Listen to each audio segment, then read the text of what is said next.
What's up, everyone, and welcome back to another week of Tailgaters. As always, I am Bradley Davis, joined by baseball fanatic Marcus Thomas. This has been an amazing week for pro sports, and we got our first glimpse at the reshaped NBA, which we will be getting to later on. But first, we're keeping things in the league. That's right, Bradley. And let's take a minute to talk about the Nationals. After being swept by the Mets in May, Washington were among the bottom feeders of the league, sitting at 19-31. Only 4 other teams have, in the last 100 years, have started that bad or worse and surpassed 80 wins by the end of the season. Nationals ended with 93. They rallied in Milwaukee, stunned the Dodgers, swept the Cardinals, and now just sit 2 games away from winning their first ever World Series. However, the series is far from over, Bradley. Will Washington get their storybook ending, or the Astros will the Astros recover in the capital of the spoiled ending? I think the Nationals are going to get their storybook ending after creaming the Astros last night. But honestly, I was more impressed by Game 1. Garrett Cole was on a historic run. I believe it was an 18-game win streak or something like that, the longest in Major League Baseball history. You need to check me on this. I know it was in May. I'm pretty sure his last loss was something like May 27 or 21st. One of those. I think it was sometime like June, July. It was June? I thought. I think he was 19-0 in his last 25 starts. 19-0 in last 25 starts, and that took him back to June? Yeah. Okay, so it was something ridiculous. It's been a long time. Yeah, and he'd given up 1 run in the postseason, so none of the other postseason teams have been able to hit Garrett Cole. Yeah. Except the Nationals. And the middle of that lineup is just insane. And, Rendon, Kendrick, Soto, especially in this series, only 20 years old. Like, we're 20 years old. Why are we not in the major leagues in the World Series hitting Garrett Cole? But it's just crazy. And as far as last night, what that really showed me is their whole playoff run had been dominated on the offensive side primarily by those 3. But 6 of their 12 runs last night were contributed by the 6 through 9 hitters in their lineup. So the bottom of their order really started to get going last night. And the whole storyline of this series was one of the highest payroll pitching teams in the league. It's one of the best pitching matchups we've seen. And so far only one of the teams has been delivering, and it's been the Nationals, which, coming into the playoffs, hardly anyone really expected. Everyone expected the Astros to be there. No one expected the Nationals, and here the Nationals are going back to the Capitol with a 2-0 lead, and I really think it's going to happen for them. I do too. I think the Astros need to win tonight with Greinke versus Sanchez. Yeah. If they want a shot. If the Nationals win this game, I think they sweep. I don't think at this point the Astros have lost their mojo. Yeah. They rolled out Verlander, got destroyed. Garrett Cole got destroyed. They don't know what to do without those 2 winning their games for them. I don't think they have any other hope unless they win tonight and then they can get those guys again and have them actually start winning games again. Yeah, I completely agree with you. The best chance the Astros have to get back on track is this Game 3. Greinke versus Sanchez, it's probably the best matchup for the Astros you're going to get. Obviously, the Nationals are going to have their better guys up against, they're going to have Scherzer and Strasburg up against Cole and Verlander. So this is the best chance they're going to get. And if they blow this one, and then Game 4 is in the Capitol, I really don't see the Astros winning that one. And I completely agree. If that happens, I think it's going to be a sweep, and it's going to be insane. With all of the expectations surrounding the American League in general, not to mention just the Astros. But moving on, an unfortunate storyline hanging over this series stems from the Astros' post-game celebration following their victory over the New York Yankees. Directing his comments at a group of female reporters, Assistant General Manager Brandon Taubman repeatedly yelled, "Thank God we got Osuna. I'm so expletive glad we got Osuna." Osuna, before being traded to the Astros from the Blue Jays, was cited for domestic violence. No charges were filed, but only because the victim was not able to travel from Mexico to Canada to testify. Taubman apologized, but only after the Astros organization attempted to discredit the credibility of Stephanie Apstein, the Sports Illustrated reporter who initially broke the story. So Marcus, is this altercation enough to leave a stain on the Astros' reputation if they did happen to come back in this series and win the World Series? I think it would. They fired him today, but that's too little, too late for the Astros. Yeah. But I don't think they're gonna come back, and it's kicking the horse when he's down. The Astros failed to live up to the World Series hype that they had going in, and now it's just things are falling apart very quickly in Houston.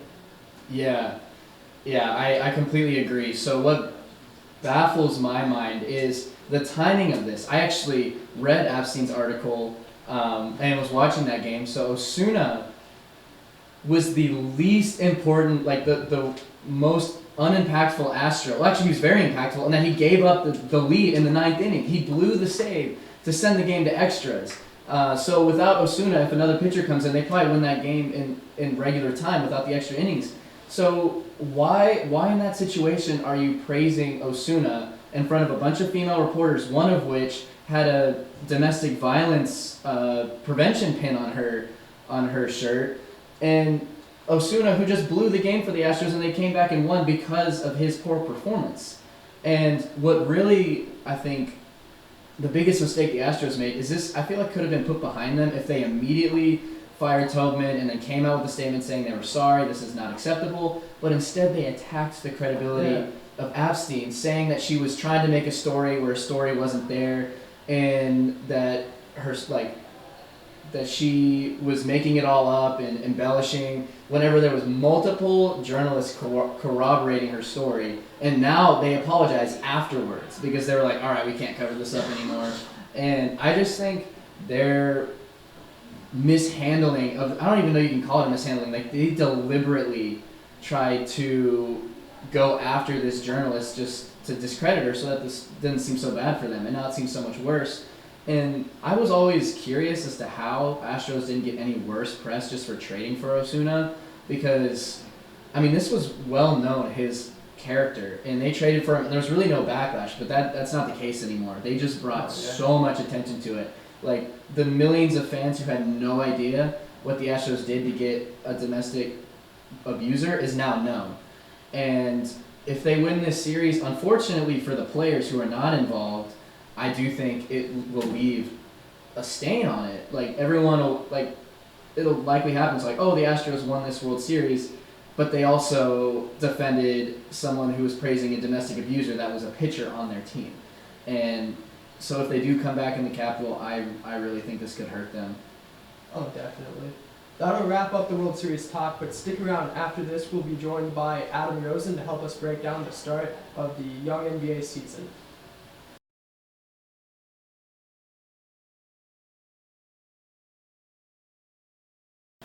Thanks for hanging with us through the break, as we are now joined by our NBA expert, Adam Rosen.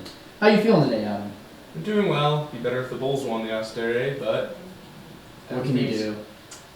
we can. Markkinen had a good game. That's definitely true. 35 points, 17 rebounds. I'll take that. They're a young team. Yeah. No, That's a positive. That's a That'll positive. get better. We got our first glimpse at the new look NBA with 26 of the 30 teams facing off last Tuesday and Wednesday night. What are the biggest storylines from the early matchups, and which teams look the most impressive? I think the biggest one is obviously the Battle of LA.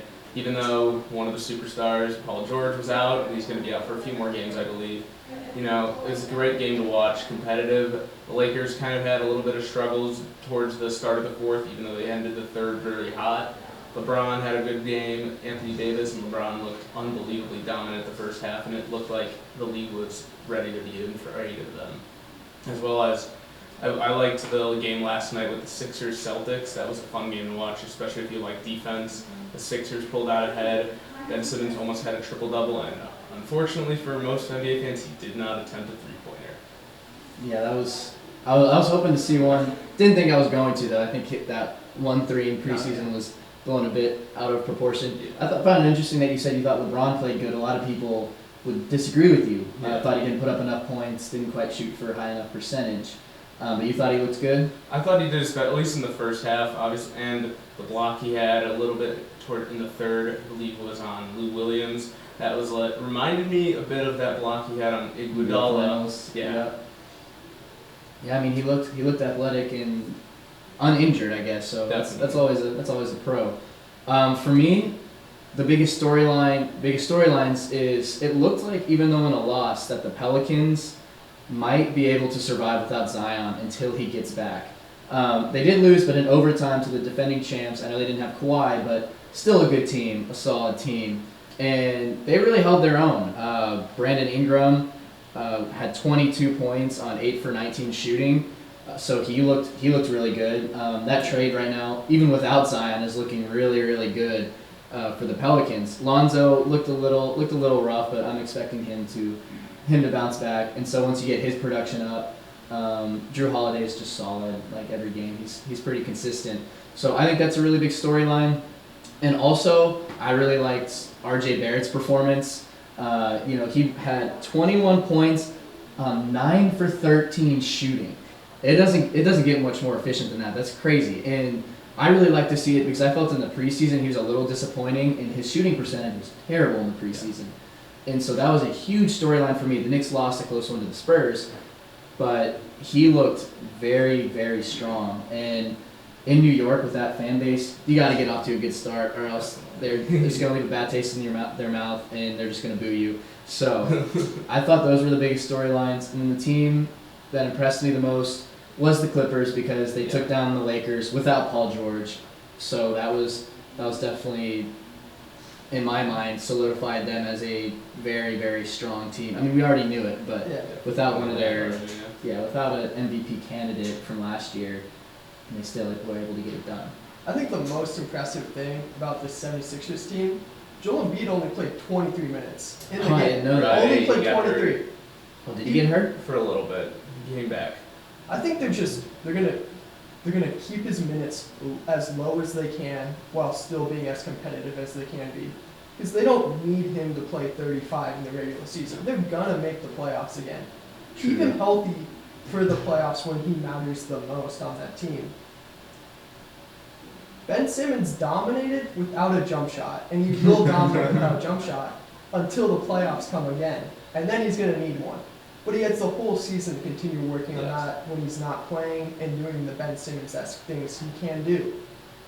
I think the Pelicans were really impressive without Zion, who is probably going to be their best player once he's healthy. Yeah. But they're so young, they're going to hit their stride together. I mean, most of them are just ex-Lakers as is.